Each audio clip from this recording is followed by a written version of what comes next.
दोस्तों हमारे चैनल दर्पण ज्ञान सागर में आप सभी का स्वागत है। मित्रों, एक बार माता पार्वती भगवान शिव से कहती हैं, प्रभु कई दिन हो गए, आज ऐसा मन कर रहा है कि कुछ ज्ञान की बातें सुनने को मिलें। तो भगवान शिव कहते हैं, बताओ किस प्रकार की ज्ञान की चर्चा की जाए। फिर माता पार्वती कहती हैं, प्रभु मैंने देखा है कि पृथ्वी लोक पर कुछ स्त्री पुरुष बड़े ही प्रेम से जीवन जीते हैं। यहाँ तक कि कुछ स्त्री पुरुष तो एक पल के लिए भी दूर नहीं होते, एक दूसरे को देखकर ही जीते हैं। वहीं एक दिन जोड़ी निश्चित बिछड़ती है। प्रभु मैं ये जानना चाहती हूँ कि आने वाले जन्म में क्या फिर वो जोड़ी पति पत्नी के रूप में मिलती है या नहीं। और साथ ही कुछ चर्चा भाग्य को लेकर भी चाहती हूँ कि जो भाग्य में नहीं होता क्या वो इंसान को प्राप्त हो सकता है। भगवान शिव कहते हैं, पार्वती मैं तुम्हारे मन की बात ठीक से समझ चुका हूँ। अब मैं तुम्हें एक छोटी सी कहानी सुनाता हूँ। इस कहानी को बड़े ही मन से सुनना, क्योंकि इस कहानी को सुनने से तुम्हें दो ज्ञान की बातें प्राप्त होंगी। पहली, स्त्री पुरुष का नाता कितने जन्मों तक रहता है। दूसरा, भाग्य में जो नहीं होता वो कभी नहीं मिलता। तो मित्रों, कहानी शुरू करने से पहले मेरा आप सभी से अनुरोध है, यदि आपने अभी तक हमारा चैनल सब्सक्राइब नहीं किया है तो कहानी शुरू करने से पहले मेरा आप सभी से अनुरोध है कि आप हमारी कहानी में खो जाएं। उससे पहले हमारे चैनल को सब्सक्राइब करके बेल आइकन अवश्य दबा लें, ताकि हमारी हर वीडियो का नोटिफिकेशन सबसे पहले आप तक पहुंच सके और कहानी से प्राप्त ज्ञान को आप अपने जीवन में उतार सकें। मित्रों, कहानी बहुत ही ज्ञानवर्धक है, इसलिए कहानी के अंत तक बने रहें, क्योंकि आधी अधूरी कहानी सुनने से आधा अधूरा ही ज्ञान प्राप्त होता है, जो जीवन में कभी काम नहीं आता। तो आइए कहानी शुरू करते हैं। भगवान शिव कहते हैं, पार्वती एक राजकुमारी थी जो पूरी तरह से चरित्रवान थी, जिसकी शादी एक चरित्रवान राजकुमार के साथ हुई थी। दोनों ही जीवन का आनंद सुख वैभव के साथ ले रहे थे। धन की कोई कमी नहीं थी, वहीं कमी थी तो एक संतान की थी, जिसको लेकर के राजकुमारी चिंताग्रस्त रहती थी। समय धीरे धीरे गुजरता गया। एक दिन राजकुमारी की तबीयत अचानक बहुत खराब हो गई। फिर वो राजकुमार से बोली, प्रीतम मैंने आपको बहुत प्यार किया है, मैंने आपकी बहुत सेवा की है, भजन पूजा भी की है, मगर मैं आपकी एक खुशी पूरी नहीं कर पाई। वो है संतान को जन्म देने की खुशी। मुझे आभास हो रहा है कि मेरा जीवन कुछ पलों में ही समाप्त होने वाला है। मलाल मत करना, मेरे न रहने के बाद मेरी यादों में जीवन जीना। मैं आपको वचन देती हूँ, अगले जन्म में फिर आपकी पत्नी बनूंगी, तब मैं आपकी संतान की इच्छा अवश्य पूरी करूंगी। और फिर इतना कहकर के उस राजकुमारी की मृत्यु हो जाती है। भगवान शिव कहते हैं, पार्वती समय आने पर एक दिन राजकुमार भी शरीर पूरा कर लेता है। फिर वो राजकुमार एक ऐसे राजा के यहाँ जन्म लेता है जिसकी 1600 रानियाँ थीं और सब रानियों के बीच में वो अकेला ही पुत्र था। उधर वो राजकुमारी भी एक ऐसे राजा के यहाँ जन्म लेती है, उसकी भी 1600 रानियाँ थीं और सब रानियों के बीच में केवल एक ही पुत्री थी। भगवान शिव कहते हैं, पार्वती जिस राजा के पुत्र था उस राजा के पास में एक बहुत ही अक्लमंद और वफादार तोता था। राजा उससे बहुत सारे मामलों में सलाह लिया करता था और उसकी सलाह वो मानता भी था। बड़ी बड़ी मुश्किल समस्याओं में राजा तोता की सलाह अवश्य लेता था। भगवान शिव कहते हैं, पार्वती अब एक दिन राजा ने उस तोते को बुलाया और तोते से कहा, हे तोते मैं तुम्हें एक बहुत बड़ी जिम्मेदारी सौंपता हूँ जो तुम्हें पूरी करनी है। तो तोता ने कहा, बोलो महाराज, मैं आपके लिए कुछ भी कर सकता हूँ। तो राजा ने कहा, हे तोते तुम तो जानते हो कि मेरा एक ही बेटा है और मैं अपने बेटे के लिए जैसी बहू चाहता हूँ तुम्हें ढूंढ करके वैसी ही बहू लानी है। और फिर राजा ने उस तोते को अपने मन की सारी बात बता दी कि वो बहू कैसी चाहता है। फिर राजा की बात को सुनकर के वो तोता राजी हो गया और फिर तोता ने राजा से कहा, महाराज, आप जैसी भी राजकुमारी चाहते हैं, आपकी जैसी भी पसंद हो, आप एक पर्चे पे लिख करके और मेरे पैर में वो पर्चा बांध दो और फिर आगे का काम आप मेरे ऊपर छोड़ दो। मैं वैसी ही राजकुमारी तलाश करके लाऊंगा जैसी राजकुमारी आप चाहते हैं। भगवान शिव कहते हैं, पार्वती, फिर तोते की बात को सुनकर के राजा ने एक पर्चे पर अपने पसंद की राजकुमारी के बारे में लिख दिया कि वो कैसी राजकुमारी चाहता है और उस पर्चे को तोते के पैर में बांध दिया। अब तोता एक पड़ोसी देश में पहुंचा जहां बहुत भारी बारिश हो रही थी, तो उसको एक जंगल में शरण लेनी पड़ी। उसको एक पुराना खोखला पेड़ मिल गया जहां उसको लगा कि वो जगह उसके आराम के लिए बहुत ही ठीक रहेगी। भगवान शिव कहते हैं, पार्वती, फिर जैसे ही तोते ने उस खोखले पेड़ के अंदर जाने के लिए सोचा, वैसे ही अंदर से एक आवाज़ आई, तुम अंदर नहीं घुसना, नहीं तो तुम अंधे हो जाओगे। फिर तोता ऐसी डरावनी बात सुनकर के उस खोखले पेड़ के अंदर नहीं घुसा और वहीं पेड़ की जड़ के पास में एक टहनी उग रही थी, उस पर जाकर के बैठ गया और बारिश खत्म होने का इंतजार करने लगा। बारिश बंद होने के बाद में उस खोखली जगह में से एक मैना निकली और आकर तोते के पास बैठ गई। फिर दोनों बहुत देर तक बातें करते रहे। इस बीच तोते ने मैना को सारी बात बताई कि वो कहाँ जा रहा है। फिर तोते की बात सुनकर के वो मैना कहने लगी, आज की हमारी मुलाकात बहुत ही अच्छी रही। और फिर वो मैना तोते से आगे कहती है कि आप अपने मालिक के प्रति जितने वफादार हैं, मैं भी अपने मालिक के प्रति उतनी ही वफादार हूँ।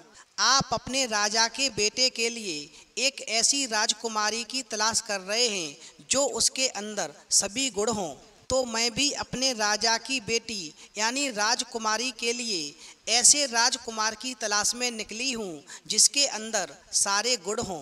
भगवान शिव कहते हैं, पार्वती, फिर वो तोता कहने लगा कि हमारे राजा का कहना है कि हम ऐसे घर की राजकुमारी लेके आएंगे जिस राजा की 1600 रानियां होनी चाहिए, क्योंकि हमारे राजा की भी 1600 रानियां हैं। तो मैना कहने लगी, अब तो बात बन ही जाएगी, क्योंकि तुम्हारे राजा की भी 1600 रानियां हैं और हमारे राजा की भी 1600 रानियां हैं। तुम्हारे राजा पर केवल एक राजकुमार है और हमारे राजा पर केवल एक राजकुमारी है। तुम्हारे राजा का राजकुमार भी सर्वगुण संपन्न है और हमारे राजा की राजकुमारी भी सर्वगुण संपन्न है। भगवान शिव कहते हैं, पार्वती, इस प्रकार तोता ने मैना को राजकुमार की सारी पसंद बताई और उधर मैना ने तोता को राजकुमारी की सारी पसंद बताई। फिर तो वो तोता और मैना राजकुमारी के देश में आ गए, क्योंकि तोता मन में सोच रहा था कि मेरे मालिक का सपना पूरा हो जाएगा, उनकी ख्वाहिश पूरी हो जाएगी। वो जैसी राजकुमारी चाह रहे हैं वैसी ही राजकुमारी आज मुझे मिल गई है। भगवान शिव कहते हैं, पार्वती, इस प्रकार जब तोता और मैना उड़ते हुए राजकुमारी के महल में पहुँचे तो महल के एक नौकर ने उनको देख लिया। तो उन्होंने राजा से जाकर बताया कि महाराज, आपने मैना को जिस कार्य के लिए भेजा है उसने आपके साथ में बहुत बड़ा विश्वासघात किया है।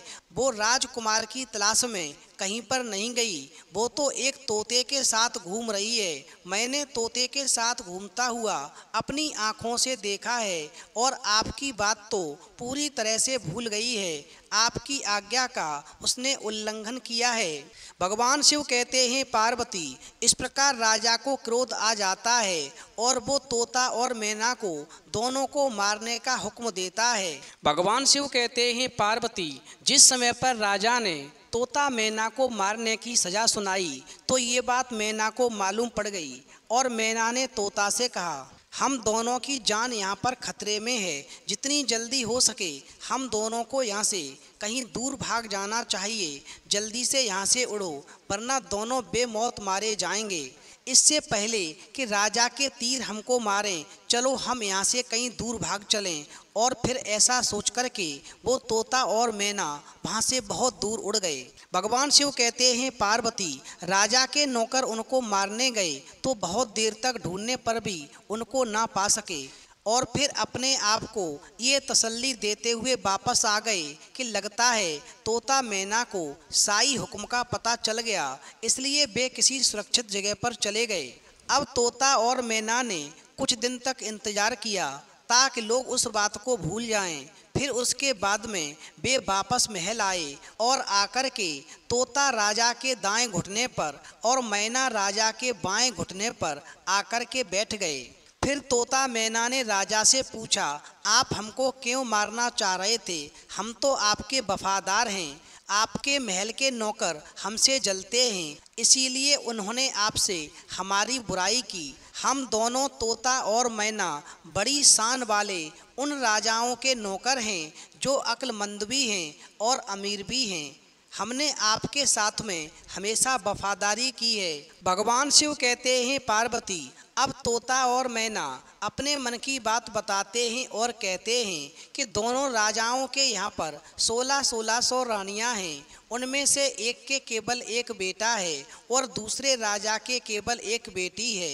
इन दोनों राजाओं ने हालांकि एक दूसरे को कभी देखा नहीं है, पर ये दोनों अपने बच्चों की एक दूसरे के बच्चों से शादी करना चाहते हैं। एक राजा को ऐसी बहू चाहिए जैसी दूसरे राजा की बेटी है, और दूसरे राजा को वैसा ही दामाद चाहिए जैसा कि दूसरे राजा का बेटा है। महाराज देखिए, हम दोनों उन्हीं दोनों राजाओं के नौकर हैं। भगवान की कृपा से हम लोग आपके राज्य के बाहर एक जंगल में मिले थे और अब ये अच्छी खबर लेकर के हम आपके पास आए हैं। भगवान शिव कहते हैं पार्वती, इस प्रकार तोता और मैना ने अपने मन की बात राजा से कह कर के राजा को खुश कर दिया, और फिर तोता ने राजा की तरफ अपना पैर बढ़ा दिया जिसमें एक पर्चा बंधा हुआ था और जिसमें राजकुमार की पसंद लिखी हुई थी। फिर तो राजा ने वो पर्चा पढ़ा तो बहुत ही खुश हुआ। पहले तो उसे उन तोता मैना पर विश्वास नहीं हुआ, फिर दोनों का एक सापन देख कर के राजा को तोता मैना पर विश्वास हो गया। भगवान शिव कहते हैं पार्वती, फिर राजा ने तोते के पैर से राजकुमार की शाही तस्वीर निकाली और अपनी रानियों के पास में भेज दी और कहा, ये तस्वीर देख करके बताएं कि राजकुमारी के लिए ये राजकुमार कैसा है, क्या सभी रानियां राजकुमार को पसंद करती हैं या नहीं। भगवान शिव कहते हैं पार्वती, कुछ दिन बीत गए पर तस्वीर वापस नहीं आई। राजकुमारी को वो तस्वीर बहुत ही पसंद आई और फिर वो राजकुमारी उस राजकुमार की तस्वीर को अपने हाथ में ही लिए रखती थी।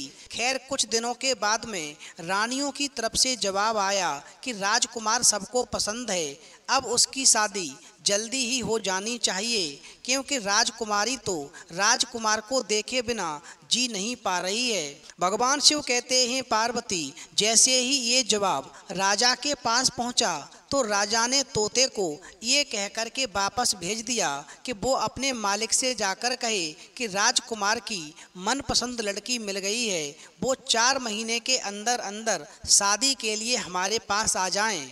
भगवान शिव कहते हैं पार्वती, फिर तोते ने आदर के साथ में झुक कर के राजा को प्रणाम किया और अपने देश उड़ गया। फिर अपने देश पहुंच कर के तोते ने राजा को अपनी यात्रा की सफलता के बारे में बताया। तो राजा ये सुनकर बहुत ही खुश हुआ कि वो जैसी बहू चाहता था उसे वैसी ही राजकुमारी अपने बेटे के लिए मिल गई। और फिर राजा ने तुरंत ही इस शानदार मौके को शानदार तरीके से मनाने का हुक्म दे दिया। भगवान शिव कहते हैं पार्वती, राजकुमार के लिए राजा ने सबसे कीमती और बढ़िया कपड़े बनवाए, घोड़ों के लिए बहुत शानदार जीन बनवाई गई, सिपाहियों के लिए भी नई और बढ़िया वेशभूषा बनवाई गई, बहुत सारे तरह की भेंटें जैसे अनमोल हीरे जवाहरात, बढ़िया कपड़े, मुश्किल से मिलने वाले फल, कीमती मसाले और बढ़िया किस्म के इत्र आदि इकट्ठा किए गए।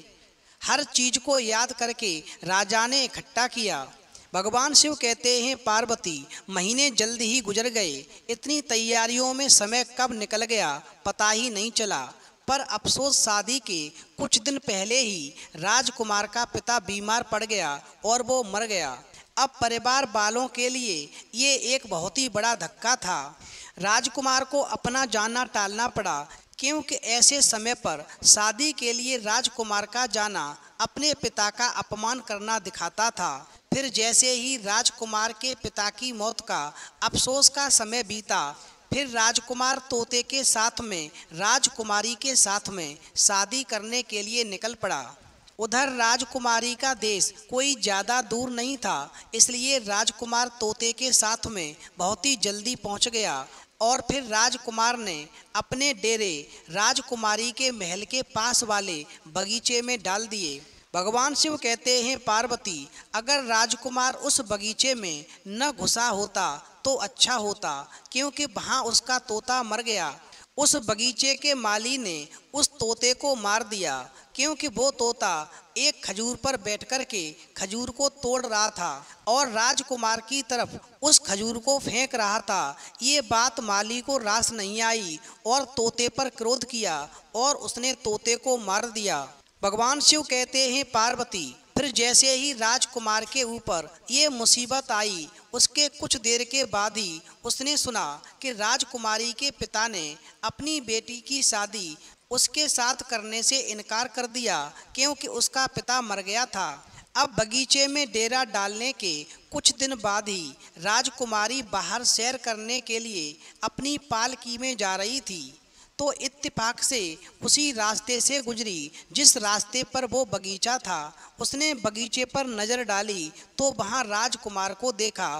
फिर राजकुमारी उस राजकुमार को पहचान गई, क्योंकि उसकी तस्वीर अभी भी उसके पास में थी। भगवान शिव कहते हैं, पार्वती, उसने उस समय तो कुछ नहीं कहा और अपनी पालकी ढोने वाले कहारों को वापस महल चलने के लिए कहा, क्योंकि राजकुमारी को अपना प्रेमी मिल गया था। उसी समय से उसको सब कुछ बहुत अच्छा लगने लगा। शाम को खाने के समय राजकुमारी ने अपने खाने में से आधा खाना खाया और बचा हुआ आधा खाना राजकुमार की तस्वीर के साथ में राजकुमार को भेज दिया। उसने अपनी नौकरानी से कहा कि वो राजकुमार से कहे कि वो उस खाने को खा ले और अगर वो ना खाए तो उसमें अपनी उंगली घुसा दे। भगवान शिव कहते हैं, पार्वती, नौकरानी ने वैसा ही किया। राजकुमार ने खाना नहीं खाया तो नौकरानी ने उसको खाने की प्लेट में उंगली घुसाने के लिए कहा। जब उसने प्लेट में रखे चावल में अपनी उंगली घुसाई तो वहाँ उसको अपनी तस्वीर मिली। उसने सोचा कि राजकुमारी तो मुझे प्यार करती है। ऐसा सोच कर के उसने अपने हाथ पोंछे और एक चिट्ठी राजकुमारी के नाम लिखी और उसे नौकरानी को देकर के वापस भेज दिया। भगवान शिव कहते हैं, पार्वती, फिर जब राजकुमारी ने वो चिट्ठी पढ़ी तो उसके मन में राजकुमार से मिलने की इच्छा ने जोर पकड़ लिया। उसने आधी रात को अपना घोड़ा तैयार करवाया, असरफियों से भरा एक थैला लिया और उस बगीचे की तरफ चल दी जहाँ पर राजकुमार ठहरा हुआ था। तो राजकुमारी बोली, तुम आश्चर्य में मत पड़ो, मैं तुम्हें बहुत प्यार करती हूँ और इसीलिए मैं छिपकर तुम्हारे पास आई हूँ। मेरे पिता तुमसे मेरी शादी की इजाज़त नहीं देंगे। चलो अपना घोड़ा तैयार कर लो और मुझे अपने साथ अपने देश ले चलो, जहाँ हमारा कोई कुछ नहीं बिगाड़ सकेगा। भगवान शिव कहते हैं, पार्वती, फिर वो राजकुमार और राजकुमारी दोनों ही घोड़ों पर सवार होकर के राज्य से बाहर की तरफ चल दिए और वो एक ऐसे स्थान पर पहुंच गए जहां पर उनकी जान बहुत बड़े खतरे में पड़ गई। वो जिस नगर में पहुंचे उस जगह पर एक जादूगरनी रहती थी। उसकी भी एक बेटी थी। जैसे ही उसकी बेटी ने राजकुमार को देखा तो जादूगरनी की बेटी उस राजकुमार से प्रेम कर बैठी और उससे शादी करने की दृढ़ प्रतिज्ञा की। भगवान शिव कहते हैं, पार्वती, अब वो जादूगरनी मन में सोचने लगी कि शादी राजकुमार के साथ कैसे होगी। फिर उसने एक तरकीब सोची। फिर वो जादूगरनी की लड़की अपने मन में विचार करने लगी, आखिरकार मेरी शादी इस राजकुमार के साथ कैसे होगी। फिर उसने एक तरकीब सोची और अपनी माँ जादूगरनी से राजकुमार और राजकुमारी को अपने घर खाने के लिए बुलाने के लिए कहा। और फिर अपनी बेटी की बात को मान करके उस जादूगरनी ने राजकुमार और राजकुमारी को अपने घर खाने के लिए बुलाया। भगवान शिव कहते हैं पार्वती, फिर जब राजकुमार और राजकुमारी उस जादूगरनी के घर पर खाना खाने के लिए गए तो राजकुमार को एक कमरे में बुला करके उस जादूगरनी ने उसके गले में एक रस्सी का फंदा डाला। फंदा डालते ही वो राजकुमार जो था एक भैंसे के रूप में बदल गया और फिर पीछे वाले दरवाजे से जादूगरनी ने उस भैंसे को घर से बाहर एक सुरक्षित स्थान पर ले जाकर बांध दिया और उसके साथ में ही अपनी बेटी को भी भेज दिया। अब राजकुमारी खाना खाने के बाद में अपने राजकुमार को ढूंढने लगी, मगर वो भैंसा बन चुका था, वो उसे कैसे मिलता। इधर सारा दिन वो भैंसा जादूगरनी की बेटी के पीछे पीछे घूमता रहता। वो जादूगरनी की बेटी जहाँ भी जाती वो भैंसा उसके पीछे जाता। भगवान शिव कहते हैं पार्वती, वो जादूगरनी की बेटी रात को भैंसे के गले से वो रस्सी का फंदा निकाल देती थी, जिससे वो राजकुमार बन जाता था और भैंसे का रूप खत्म हो जाता था। और जैसे ही सुबह होता था वैसे ही वो रस्सी का फंदा फिर राजकुमार के गले में डाल करके उसे भैंसा बना देती थी और दिन भर उसे बाहर घुमाती थी। उधर राजकुमारी को राजकुमार से बिना मिले कई दिन हो गए थे। राजकुमारी पागलों की तरह अपने राजकुमार को ढूंढ रही थी। वो बहुत ही दुखी थी। उसको पता ही नहीं था कि अब वो करे तो क्या करे। आखिरकार राजकुमार उसको छोड़कर कहाँ चला गया। कभी राजकुमारी मन में सोचती, लगता है राजकुमार ने मुझे धोखा दे दिया। कभी सोचती कि मुझे धोखा नहीं दे सकता है, वो मुझे बहुत प्यार करता है, मैं भी उसे बहुत प्यार करती हूँ।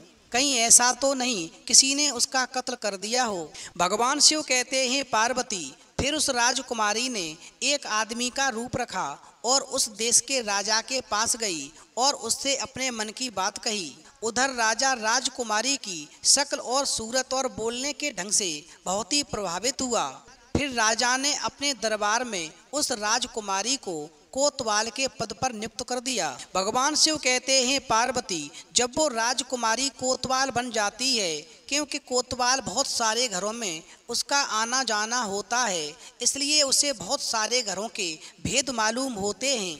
भगवान शिव कहते हैं पार्वती, इस प्रकार वो राजकुमारी कोतवाल बनकर के राजा के यहाँ पर काम करने लगी। समय धीरे धीरे बीतता गया, कई साल गुजर गए। फिर एक दिन राजा की मृत्यु हो जाती है। उधर सभी नगरवासी उस कोतवाल को राजा बना देते हैं, क्योंकि उस कोतवाल राजकुमारी का व्यवहार जनता के प्रति बहुत ही अच्छा था। भगवान शिव कहते हैं पार्वती, फिर एक दिन उसी नगर से एक व्यक्ति एक भैंसा बेचने के लिए उस राजा रूपी राजकुमारी के पास आया। तो राजा रूपी राजकुमारी ने उस व्यक्ति का भैंसा खरीद लिया। वो भैंसा बहुत ही काम का था। वो किसी भी खोई हुई चीज को सूंघ करके बता देता था। भगवान शिव कहते हैं पार्वती, अब एक दिन अचानक वो भैंसा कहीं गुम हो गया।